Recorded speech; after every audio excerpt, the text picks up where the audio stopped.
One thing I'm not excited about is any of the 1-4 matchups.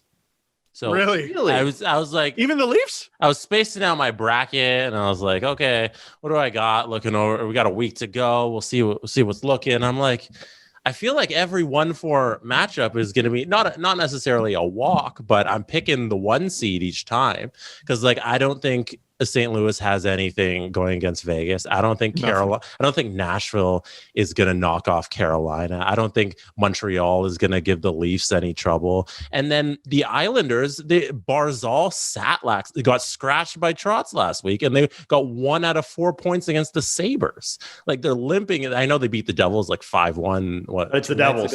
But it's the Devils, right? And so I see them limping into the playoffs, and I think Pittsburgh's going to win that matchup with Crosby back at full force. So, like, I think all the interesting stuff right now is happening in the 2-3s. So those are the ones I'm looking forward to, because the 1-4s, I can tell you right now, I'm picking all the 1 seeds. I still think, boy, I've learned my lesson, and I'm putting respect on the Islanders' name. So I think you're wrong there.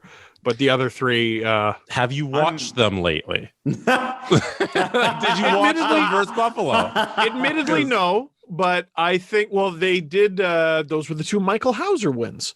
But those, I think the Islanders, they have so much playoff experience the past couple of years. I think they're playing at like 70%, if that. Yeah, scratching guys. Yeah, well, that I don't understand. Yeah. Like, was he healthy scratched? Yeah, he got benched. Trotz came in and was like, this isn't what we want to do, but we need our guys. The quote is, after Trotz sitting Barzal, this was like May 4th. Matt is a good pro. He's going to be a big part of what we're doing. Just want to get him in the right place, feeling good, so he's a good player for us in the playoffs. Ahead of the playoffs. This is what it's about, man. This is what it's about. How many Leafs are being scratched right now going to the playoffs? It's a different situation. Yeah, because one team's struggling. So I'm not picking them, and I don't think it's going to be competitive. Yeah, I just feel like these teams on their way down, which I'm not saying they are, but when they're not as good as they were the year before, we go, there's the descent. No, man. I think they're going to find a switch. They're going to turn it on, and it's not going to be a fun 4-7 for Pittsburgh. What are your thoughts on Pittsburgh right now, then? Oh, they're a wagon. Like, they are the favorite, no doubt. They are the favorite.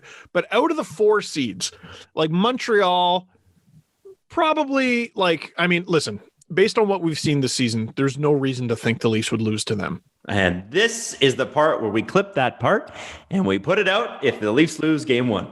But they were a better playoff team last year. Yep. They made it farther. If you're the Habs, you got to be thinking, last year they didn't, we did. So I look at them and I go, okay, you got to respect them. Nashville, you got to respect their experience. But if you're Carolina, you're like, well, we're Carolina. Like, Carolina doesn't have the problem that the Leafs do. Where, well, last year they were really good. Carolina goes, well, last year we were still Carolina, and the year before we were also Carolina. The Blues are, boy, they're just going to get shattered by Vegas, man. 57 points versus 80. Like, I know you won the cup. The captain's not there anymore. It's a very, very different season. You didn't do well in last year's playoffs. So I honestly, out of the 4 seeds, I think the Habs are the second most intimidating. Frankly, at least based on situation. And will Carey Price be back for the playoffs? They're making it seem like he's gonna be, but like, even though it's Carey Price who's really good in the playoffs, it does seem kind of unreasonable to assume he's going to be great after, like, dude, let's assume Freddie's fully healthy, which I don't know. Here's the quote. It's unreasonable to assume he's going to be back to number 1 form. Here's the quote for the Carey Price and Brendan Gallagher. So they won't see any regular season time. They're both going to miss the rest of the regular season. But Dominic Ducharme says that we're confident that all will be there.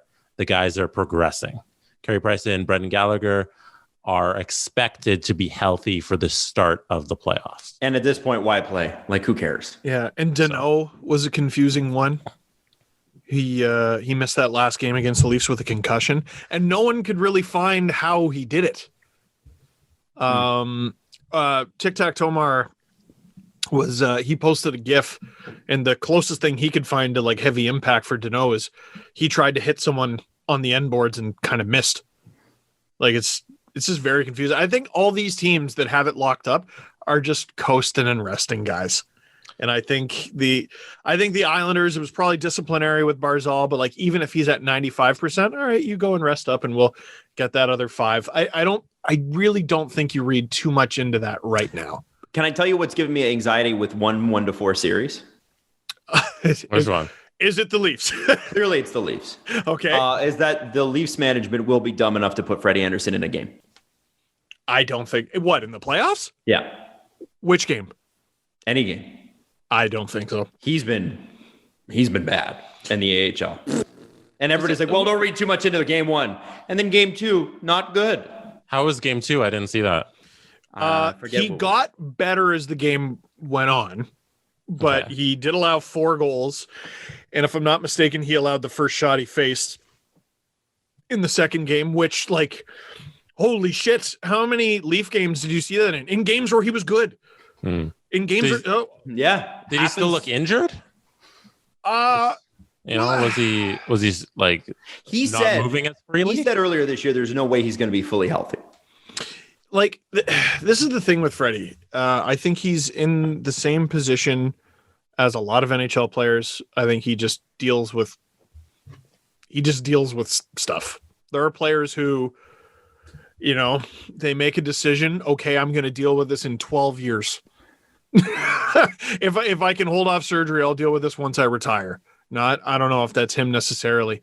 I saw a tweet from someone who I don't think meant ill, but what they said basically was, it doesn't look like his body, it looks like his mind.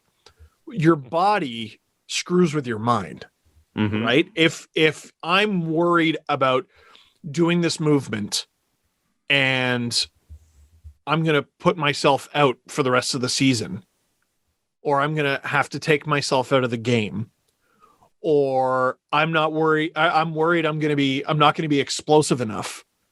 Like this was the thing with him. He was such a cookie cutter rock'em sock'em robot goalie, and you could count on him being in his net and making these athletic saves and the cookie cutter saves as well. When he's not in that mindset, which could be caused by injuries, and I think it is, he's wild. He's all over the place. And that's what I saw in the clips that I saw from those 2 Marlies games, and that's what we saw earlier this season.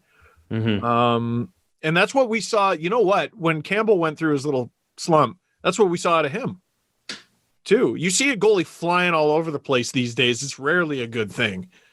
Now you see him, and there it is, ice in the veins. It's exactly as advertised, back when he was at the World Juniors. That's why you got Riddick, man.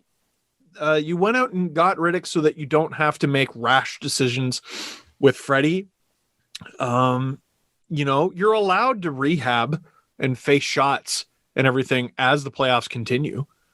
Like, there's definitely a scenario where, let's say the Leafs do win a round, hooray, and then they're in the second round, and game 1, Campbell gets hurt, and oh shit.